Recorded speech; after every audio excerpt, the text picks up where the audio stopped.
Willy Ngoma est-il mort ou pas? Bonjour, bonsoir. Nous vous saluons de partout. Vous êtes en train de nous suivre. Nous venons juste faire un flash pour essayer de répondre à toute la curiosité et répondre à tout le monde qui sont en train de poser la question et surtout répondre à notre grande communauté Analysons Congo. Nous vous demandons de liker, de partager et rester connectés avec nous. Alors, tôt ce matin, nous avons fait dans notre première analyse où nous avons informé, nous vous disant qu'il y avait eu des frappes de drones dans le Rubaya. Et certainement, il y a eu des drones de la FARDC qui sont et qui étaient dans la zone en train de patrouiller ou bien en train de frapper.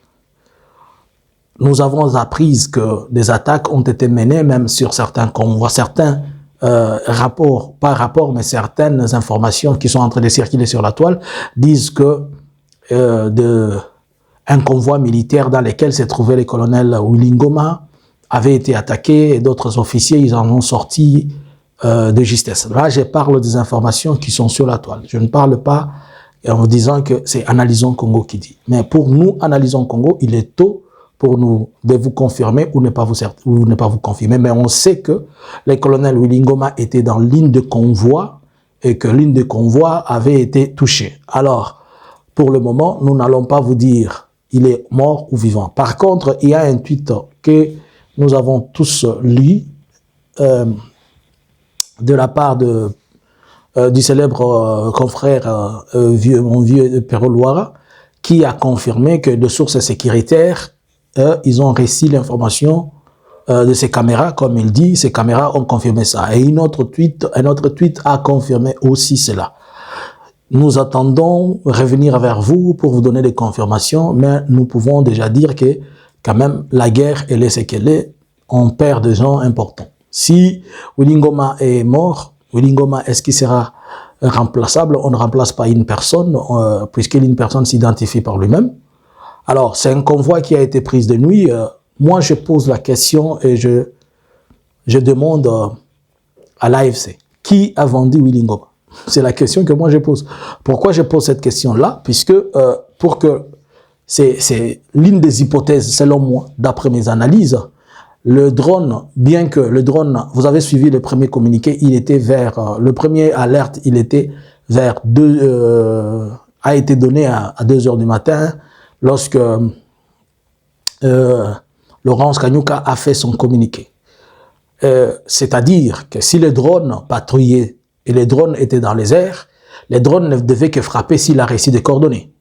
Alors, qui a donné les coordonnées GPRS, d'où se trouvait le convoi, et qu'on a introduit ces coordonnées dans le drone, et que le drone a frappé la cible. Puisque pour que les drones frappent ces cibles, ils doivent verrouiller la cible, ils doivent avoir les coordonnées de cette cible-là. Alors, qui a donné ces coordonnées de GPRS de Willy Ngoma? Certainement, des têtes vont tomber, des gens vont payer, et ceux qui l'ont fait, je sais que l'AFC Barème 23 ne blague pas avec ces choses qui coûtent la vie à des gens et à des milliers. Vous pouvez avoir 1 million, 5 millions. Félix donne beaucoup, il met beaucoup d'argent dans ces choses, puisque Félix s'est déterminé d'effacer et d'éliminer plusieurs personnes. Et les têtes des affiches, Ngoma était parmi les top 10 des personnes qui doivent être effacées, parmi lesquelles il y a tout le monde sa tête est prise à prix, en commençant par Corneille Nanga, Berton Bissimoa, Makenga, tout le monde. On sait aussi que quand Willy Ngoma se déplace, il se déplace toujours sous convoi de certains autres officiers. Est-ce qu'il y a d'autres officiers qui ont été touchés? On ne sait pas. Par contre, là où la chose ne va pas être bonne, puisque maintenant la guerre va reprendre. La guerre va répondre pourquoi? Puisqu'on est en plein cessez-le-feu, et c'est en plein cessez-le-feu qui tombe sur cette opportunité, et ils le font. S'ils le font, c'est-à-dire lui-même, le gouvernement de Kinshasa, devant tout le monde, devant et la communauté internationale et l'opinion mondiale, il a sapé lui-même, il a craché sur ses propres accords. Il a craché lui-même sur son propre document qu'il a donné et qu'il a dit de cesser le feu. Alors maintenant, la guerre va reprendre dans tous les sens que, comme on a toujours dit, que le meilleur gagne. S'il advenait que la nouvelle soit confirmée, c'est une lourde perte pour l'AFC Barème 23 de remplacer quelqu'un comme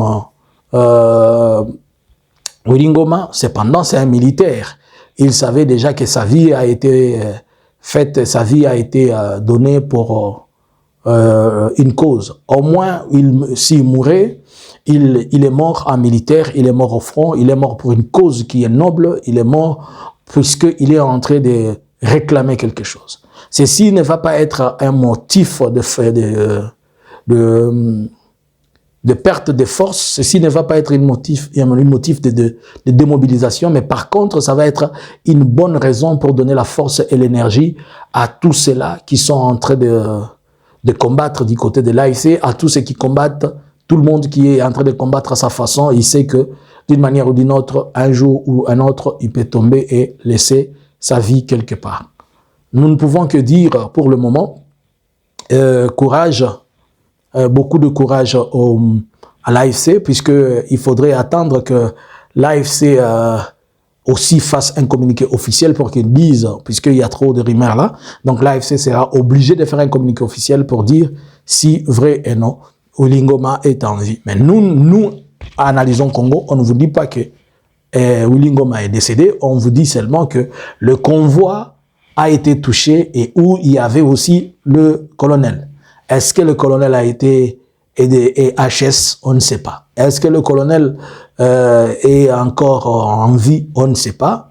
Pour le moment, ce sont des informations purement sécuritaires médicales aussi, que pour les avoir, il faudrait que les déclarations médicales et les déclarations peut-être du mouvement soient informées à la source.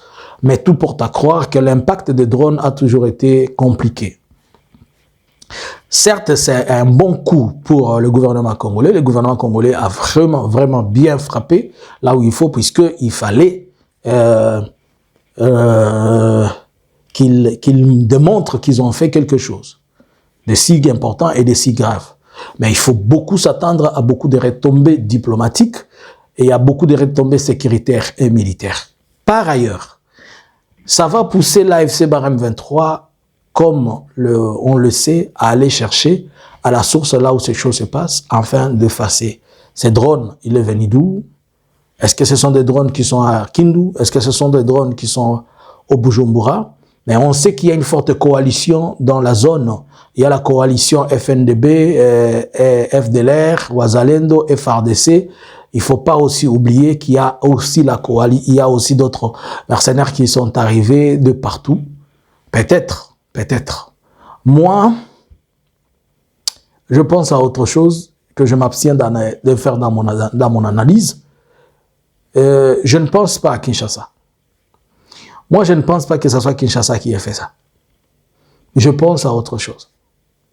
Ceci peut avoir avec l'entrée de l'AFC Barème 23 à Goma. Vous pouvez me croire ou pas, mais ça peut avoir. Parce que moi, le jour où j'ai vu des choses, je me suis dit, c'est si c'est ça. Je m'abstiens de dire quoi que ce soit, mais je pense que ça a à voir avec l'entrée de l'AFC Barème 23 à Goma.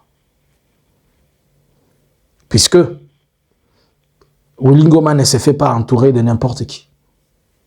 Et pour choper dans la ceinture de Willy Ngoma, il y a le général Biamungu, il y a soit il se déplace avec le général Biamungu, soit il se déplace avec le général Makenga. Donc, dans cette ceinture, ce n'est pas une ceinture aussi simple. C'est une ceinture qui était tellement verrouillée. Alors, il faut comprendre, se poser la question, d'où vient la faille, d'où vient le problème. Le problème pour moi, je suis en train de penser à une autre chose et je n'aimerais pas exposer ce que je suis en train de penser comme analyse maintenant, mais je dis seulement pour qu'ils servent de comprendre que ça peut avoir des traits avec l'entrée de l'AFC Barème 23 à Goma. Nous restons en train de croiser les doigts, nous attendons et nous allons revenir vers vous pour vous confirmer. Si une fois c'est confirmé au courant de la journée, nous allons vous confirmer quand même, nous allons vous dire ce qui est vrai. Et c'est la guerre, c'est tout à fait normal. La FRDC perd des militaires tous les jours. Ce n'est pas, c'est une personne, elle était populaire, elle faisait bien son travail, mais c'est la guerre c'est comme ça, la guerre avale les héros. Et les gens tombent. Il n'y a pas de victoire sans que certaines personnes ont payé le prix de sang. Quand vous voyez tout le monde dans l'AFC, il a les stigmates de la guerre. Et quand vous voyez du côté du gouvernement, il y a des stigmates de la guerre. Dans la guerre, tout le monde perd. Même celui qui gagne dans la guerre, il perd. Ce n'est pas quelque chose où on peut dire que c'est comment ou c'est comment. C'est arrivé. Si c'est arrivé, L'on attend la nouvelle. Quand elle va tomber, si c'est vrai, ok. Mais dans le sens contraire, nous croisons les doigts et nous allons revenir vers vous pour vous essayer de vous dire et confirmer si vrai ou faux le colonel Willy Ngoma exactement a été tué. Mais nous savons que les drones ont touché des officiels et ont touché un convoi militaire. Bonjour, bonsoir. Analysins Congo subscribers.